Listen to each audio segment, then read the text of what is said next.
In this episode, I'm going to be telling you all about mediation. You can see that I'm very happy talking about this because it's something that I have enjoyed doing. I've been trained in it, and I've had some practical experience in it. I've done high-profile cases, multi-million naira cases as a co-mediator and as a sole mediator.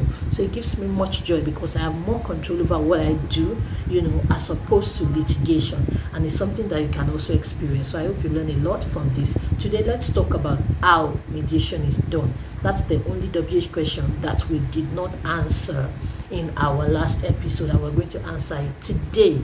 How is mediation done? For starters, I'm going to tell you the 3 things that have been my guiding principle in conducting my mediations. And the first is in Proverbs 18:17. The Bible says that the first to state his case is always right until his accuser comes. That's been one of my guiding principles in mediation. It's very important that you keep that Bible passage in mind. What it means is that sometimes when you say, "Party A, tell us your story, why are you here today?" they start telling a very bloody story that you're already swayed. If you had a gun, you almost want to put a gun to the head of party B. And then when you say party B, react to this or tell us your side of the story, they are telling you an entirely different story, and you're looking at party A like, did you just lie to me all this while? Were you just trying to rile up my emotions? What on earth? So very important. First principle, the first to state his case is always right until his accuser comes. Proverbs 18:17. Second principle, the principle of fair hearing. I'll leave a link to the video I did on fair hearing in the description box. Please watch it. Nemo judex in causa sua. No one can be a judge in his own case. And that means that when parties come, sometimes or most times, parties already have a decision in mind that they want you to implement for them. Sometimes, even when you come, because I work in a government-owned establishment, sometimes one of the members of staff brings their friends or their cronies for mediation, or they recommend mediation to them, and they show their face that, oh, I'm the one that brought this person. So the person automatically expects you to give a decision in their favor, forgetting or being ignorant of the fact that the mediator does not hand out decisions. So nemo judex in causa sua. No one can be a judge in his own case. That's the Latin maxim. That's the second guiding principle for mediations.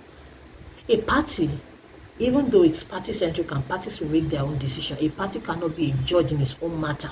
It's not the one party now that will hand out all the decisions. No, there must be compromise. Both parties must shift for each other.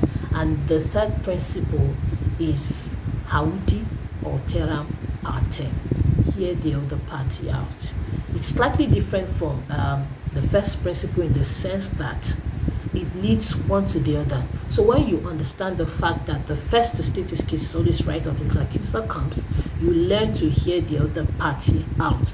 No matter what you do, no matter how convincing the first party to state their case is, always hear the other party out, and you'll be better for it as a mediator. So those 3 principles, that's my life as a mediator. Those are 3 things that I've practiced that has worked for me. There are so many other things I'm going to be talking about as I go on, but let's talk about the introduction. How is mediation conducted? The mediation process starts when a party comes to the mediation center to lay a complaint. Now, let's say, for instance, you bought a piece of land. You did your corner piece, you started processing your documents and all of that. You left it there believing that you had, this safe piece of land. And then you get there maybe 6 months later and someone is building a structure on it. You ask around, who is this person? They tell you, you go meet them. Why are you building on my plot of land? And they tell you that I bought this land from so and so person, who is the rightful owner and the rightful seller. Okay? So you go to this person, you give you the right to sell my land. And maybe you find out that it's even your own seller that has resold the land, which is very common in this part of the world. Or you find out that this person is also laying claims to the land, having purchased it from the person that sold it to you, or saying that the person that sold it to you does not have the right to even sell. Now there are so many parties involved. So what do? You get up, you go to the mediation center. maybe you talk to your friend says that, oh, there's a center there that government has established, why not go there? And another thing is that our mediations are free, totally free, okay? That's because the government has made it so. Because in establishing the center, the government was catering to indigent members of the society. That's not to say that rich people, wealthy people, people who can afford mediation cannot come. We welcome everybody. Like I said, I've done multi-million naira mediation cases as a sole mediator and as a co-mediator. So we do all sorts of cases, whether you're penniless or you're penniful. Our mediation center is open. And I need to say at this point that even for some contracts, you can impute it as a clause that parties should go to mediation first before they go to litigation, explore the means of, resolving their disputes, or the legal means of resolving their disputes. So if you have put it there, parties do know that mediation is the first port of call. And as an addition, you can also add that we will go to this mediation center, or we will appoint this mediator, or when the time comes, we will agree on a neutral mediator and appoint that person so to mediate on a matter. So mediation does not have to be as a mediation center. You can appoint a lone mediator, a solo mediator, okay, to come to your office, or to come to the appointed or your chosen venue to mediate on the matter. And of course, you can go to a mediation center, which might be government owned or privately owned, So that's it. So like I was saying, the mediation process starts when a party files a complaint. So the party comes and files a complaint, explains what has happened to our complaint officer, and on the basis of that, the details of and contacts of all the persons that he has lodged a complaint against, or whom we think are involved sufficiently enough in the matter, are taken, and then they are all invited for a mediation session. Like I said, it's voluntary. Sometimes we invite some people, they say we are not coming. Sometimes some people come just to tell us that we are not going to submit to your jurisdiction, okay? But if parties are reasonable and they decide to come, now we have the complaint and the person who lodged the complaint, and the respondent, the person who is responding. So they all come, we fix a date in the letters that we send out to them, and when we call them, we fix a date, and then they come, and then a mediator is appointed. Okay, I'm not the only mediator in our mediation center. We are so many mediators, so the file can go to anybody, because we are not the ones that take the complaint, so we don't have pre-knowledge of what is going on in the matter or what the complainant has said. So matters come to us fresh, despite the letters that have gone out, which we might sign if we have to. So one other challenge that we do have often is the content of our letters. Sometimes the other parties already riled up. By the time they come, they are saying, oh, how can you accuse me of so and so? I didn't do this. You didn't even hear from me, and you've already said I did this. That's because that's what the person told the complaint officer, and that's what the complaint officer has put down. So that's why when parties come to us for mediation, especially to me, I do not refer to the letter at all. The letter is just a means to draw you to mediation. When you come, both of you will state your cases individually afresh, and we are going to decide. We are going to help you to reach a conclusion, rather, based on that. So that's one other thing to note. So that's how mediation begins. The how goes on. So we fixed a date. Both of you have come. We have asked you to come with all documents that can facilitate quick resolve of the matter. So when you come, quick resolution of the matter, you have come. Sit down, party A, sit down, party B. You take down your name, your phone number, your details, and then we assign you complainant, respondent. So if you have brought other parties, we try to ascertain how connected they are to the matter for them to remain in the mediation room or not. And then we ask you, why are you here today? So the mediation process begins when a party lays a complaint. The other party is drawn to the mediator or the mediation center at a chosen date, and then both parties are asked to state their case. But before they do so, the mediator will make an introduction. So in this introduction, I'm going to tell you why the mediation center was put up, what you are here for, what we do, how the process will go on, our rules and regulations, and who I am, and what my station in life is for me to be adjudicating upon your matter. So I'll say something like, welcome to our mediation center. My name is Mojola Livingstones. I'm a lawyer and I'm a mediator. Sometimes mediators are advised to state their qualifications like, oh, I have the ICMC certification in blah, blah, blah. I have this one from Oxford. I have this one from Cambridge. I have this one from Harvard, blah, blah, blah, blah, blah. But, those things can be stated based on who is before you. You assess the parties before you. Are they parties that will be interested or that need to be reassured of, the quality of service they are going to get by you stating your qualifications? If yes, go ahead and state it, and if no, you can just jump the gun and continue. So let me take that again. Good morning, welcome to the Mediation Center. This is a center that was set up by the government to enable parties come and resolve their matters amicably before it becomes subject to litigation or before it turns to public fighting. So here we try to resolve matters amicably. We don't give decisions here. We are not a court of law.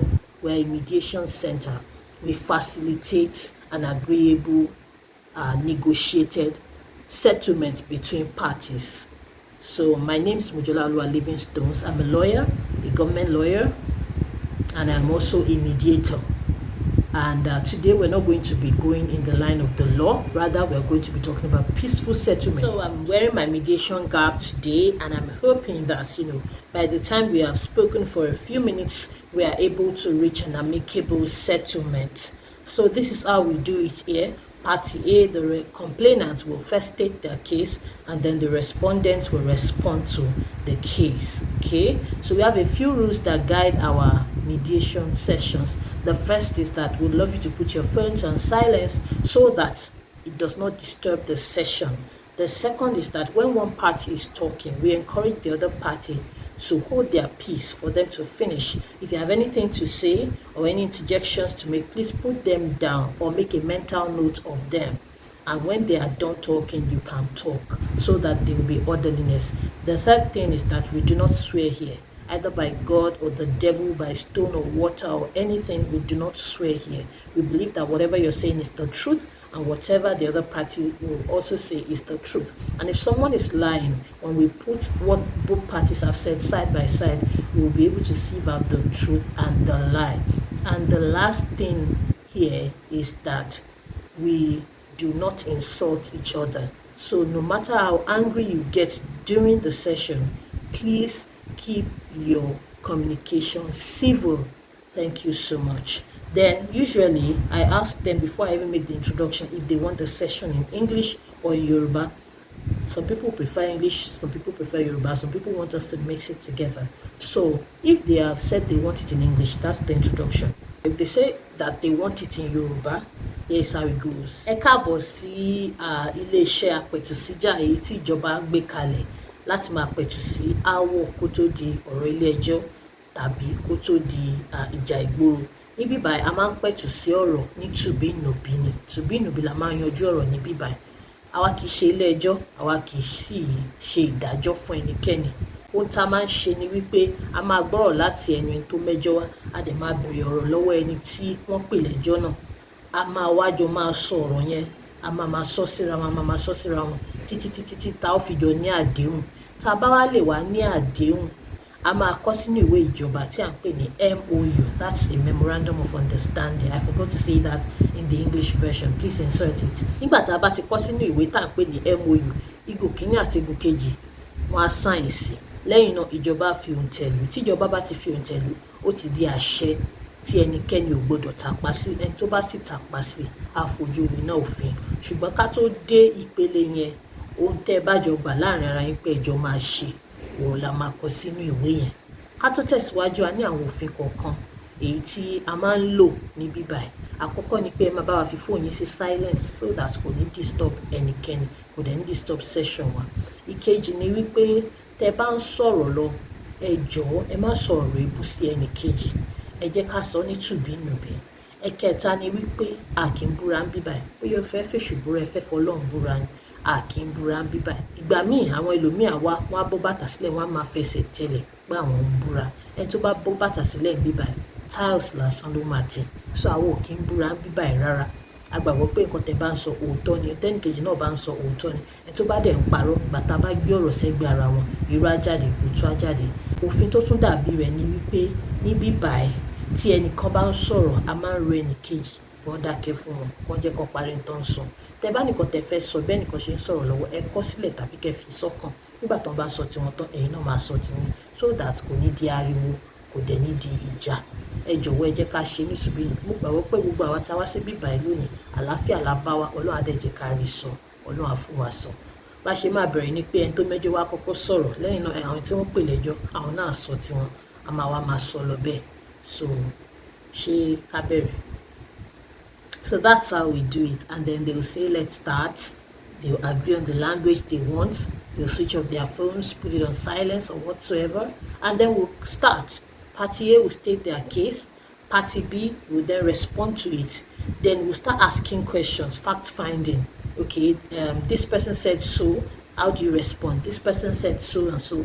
Is that what really happened? What really happened? What transpired? So while this is going on, the mediator will be jotting. So I do jot down.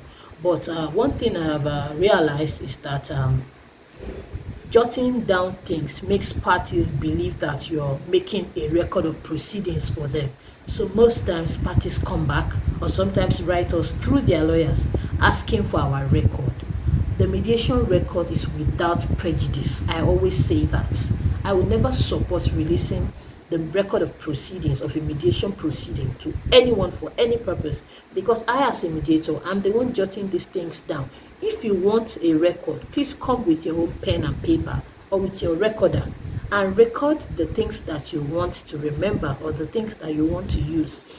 This is important because we always have this issue of people coming back to get a record of proceedings. No, you don't need it. It's without prejudice. People disclose things that they would ordinarily not admit to in court or elsewhere during mediations. So it's not fair for you to come back and ask us for a record.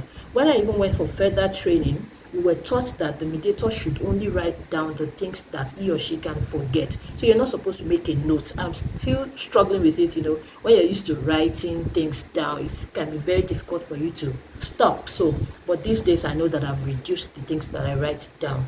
So now we've been encouraged in the training that we're supposed to write down figures, dates, places, venues, things that you can forget. Those are things you should jot down after you've taken the contacts of both parties and you've been able to identify what the matter is for, and all of that. And sometimes I take the liberty to also write down the conclusion of the matter and what parties have agreed to. And if we've adjourned, I write that we adjourned to so and so date. So that's how mediation proceeds. That's the how of mediation. And then if we're during the process, I encourage both parties to shift. So if, for instance, this person is saying that, okay, I want you to move out of my house, it's a tenancy. We are not using law. I always try to remind parties that this is not a court session. It's because some parties will jump the gun and start saying, even the law says, even the law. No, it's not litigation. We know what the law says, but we are trying to achieve peaceful settlement. So if you want someone to leave your house, they are a yearly tenant, fine. And you're saying that you've given them quick notice and the law says that they should leave, they should pay, they should do this. Okay, now when do you want them to leave? I want them to leave in 4 months. Return to the other party. Is that okay by you? Do you want to leave? Yes, I want to leave. Or if they say they do not want to leave, then we try to make them understand that you cannot foist a willing tenant on an unwilling landlord. So when we clear that order first. So if we've been able to reach a compromise that, okay, I want you to go, I want to go. I want you to go in 4 months. I need 6 months. Okay, can you come to 5 months? What do you need 6 months for? Have you started searching for a place before? When are you going to search? How difficult is it to get a place? Do you have the money, or are you just going to look for the money and all of that? Then do you want them to stay with pay or without pay? Do you want to waive their rent for the period for which you want them to stay or not? So we look at all of that. We ask all those questions, and then at the end of the day, sometimes we're able to reach a favorable compromise. Okay, let them stay for 5 months. I'll stay for 5 months. Pay 3 months out of those 5 months. I wait 2 months for you to add that to your next rent for the new place that you're trying to get. Okay, so parties are able to reach an amicable settlement, and then we sign an MOU. That's a memorandum of understanding. It's a pre-printed document, but it has a lot of spaces for us to input the things that we have peculiarly agreed upon per session, okay, or to tick and choose options, and then after they both have signed, the mediator will sign, then they'll take it to the commissioner for oath, and then the commissioner for oath will sign it, and then it becomes binding. Enforcement is another kettle of fish. Matter of fact, I was recently in an enforcement of mediation agreements seminar, and we know that it's a challenge because of how free and somewhat loose the process is. Many people feel that they don't have to abide. What I've seen is that when parties are actually reasonable, they abide. Whether you invoke, the force of law to enforce or not, they abide. But our own law, for instance, says that when an MOU has been signed, you can take it to a judge or a magistrate to endorse it, and it becomes a court judgment, which can be binding just like any court judgment. There might be other provisions as to how other mediation agreements for other mediation centers or other mediators become binding and enforceable. But currently in Nigeria, enforcement has been a challenge. Even court judgments, enforcement is a challenge because some people are just brazen. They will just not care what is done. So it's very important for the law to shine its light on the enforcement aspect of mediation. But normally when parties are agreeable and reasonable, what we see is that sometimes they even do what they have agreed to do before the time frame which we have set that this thing has to be done. For instance, I sat on a labor and employment matter. This person had left their place of work without notice, and they had caused the manager of the restaurant damage, a lot of loss, and then the manager was withholding their last salary or something of the sort. They came for mediation. The man was insisting that he used to be abroad and this now things are done, blah blah blah blah blah. So we had it was an interesting session, but we were able to reach an agreement. So we tried to help the employee understand that what they have done is wrong. They are not claiming rightfully, okay? But this is mediation. We're trying to achieve what is fair and agreeable to both parties. And we're trying to let the other person know that you cannot withhold their salary at will just because your things spoiled, okay? If you want to come under the notice period, is there any notice period given to them? No, there was no contract of employment. It was just parole agreement. Okay, so we were able to identify a lot of issues. I think it was about around that time that this case came out, where the court was saying that even if someone has worked for 4 days in 1 month, they're entitled to that salary, that month's salary. I wrote about it. I'll leave a link to it in the description box, the judicial decision. So I tried to explain it to them that way when they kept insisting. I was able to reach an agreement that, okay, madam, you are going to forfeit some parts of your entitlement, and mister, you are going to actually pay these parts of the entitlement because they worked for this part. Yes, so madam, you forfeit this part, because they expected that you will be around to actually execute this business, and so you've caused them some loss. So both parties bore some brunt, and both parties also got some benefits. So that's very important. We've done several other sessions with into foreign companies. They usually have the issue of employee discharge. When the employee is claiming that, okay, I left, or I was fired, or I was made redundant, and they didn't pay me my pension, my gratuity. They calculated something very small for me. So we sit them down, come to the table. What do you want to do for this person? What is this person's entitlement, and how far has it been breached? So we try to look at that. Okay, they said they are withholding their pension release form and their pension certificate. You have to release it to them. Which company properties in your hand, you have to release it. We try to reach an amicable settlement, even for matrimonial causes. Okay, you say you don't want this woman again, she doesn't want you again, but the child of the marriage, let's talk about how the child will be provided for. So we want the child to be in a position where she does not even have any idea that both of you are divorced or separated. So what would you normally do for the child if you were living together? We need you to do that as much as possible. Of course, no one can do absolutely everything, but please, come on, this child is still your child, and then the mother too will also do this. because if you were living together, these are things that she would also do. So put your differences aside and come and talk about how you take care of the child of the marriage. So many things, so many types of matters. The important thing is, what are the interests of the parties and what is good and fair. So we try to mirror their interests against what is good and fair, reach a balance and something that's doable and agreeable to both parties. Because if you force parties, you know that in law, parties are forced to do a lot of things. Sometimes the court compels and is able to follow through with the compelling. Sometimes even the court cannot enforce its own judgment, which is sad, which should not be. So why mediation is better is that we try to help parties reach an agreement that they can do.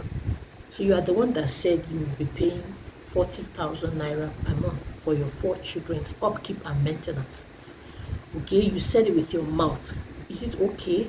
Compare it to your income and to what these children are, the expenses of these children, even in the light of the economy of Nigeria at the moment. So look at it, what is fair. Then look at what their mother will also add to it. And being that they are living with her, look at all those unquantified expenses that she would also be making and all of that. Sometimes it's about access to child. I want to see my children. He's hiding my children from me. She's hiding my child from me. And so many things. And it could be about inheritance.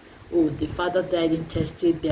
I once did one. There were about, I think, 9 wives. The man had about 9 wives. So I think there were about 7 or 6 surviving wives, and they were fighting over the property as against the last wife. So when they came, we're able to, what are your interests? What are your interests? What are your interests? What are your interests? What exactly are you fighting about? What do you want? Let's reach a compromise. Sometimes mediation lasts for so long. I think I've sat in a mediation. I was a sole mediator. It was a matrimonial course, and it lasted for about 5 or 6 hours. We started around 10:30, I think, and we finished at 5:15 p.m. or thereabouts. And I didn't even go for a break. Funny, thank God I had eaten before we started. So, and the funny thing is that the compromise that we reached, a party breached it, and we had to do further mediation. So sometimes, even after you've reached a compromise, one party is breaching, or one party goes and comes back and says that these terms are no longer favorable to me. I want us to renegotiate so we can do further mediation. Sometimes it is that parties have reached a gridlock. So if you see that there's hope, you can say that, okay, let's adjourn until a more favorable time, when maybe you have weighed your options and you have more peace in your mind, and you are more willing and adaptable to compromise, and then we can come back. So that's how mediation is done. So in the next video, I'm going to be talking about some very key terms that we use in mediation, what they mean, and how they are very important in the mediation process. So please keep watching. Tell a friend to tell a friend to tell a friend. Subscribe to Battle with Ola and keep watching my mediation series. I will see you in my very next video. To do.